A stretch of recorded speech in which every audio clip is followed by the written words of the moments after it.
Alright guys, so I'm doing a review of this Pulmuone kimchi. This is from Costco. This was on sale. And you'll see here it's made with the little kimchi, some udon, and here are the ingredients. If you guys want to read it, pause the video. Alright, there's a nutrient panel, and let's open this up. Okay, so I opened it up. There's several packs in there, as you can see.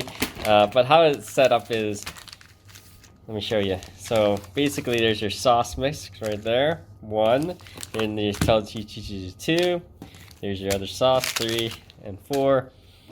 And then I'm gonna cook it up, and I'll be right back, guys. Stay tuned. Here it is. Here's the udon all done. I do smell the kimchi. It does come through, and I'm gonna do a quick taste test for you guys. Do a small bit here.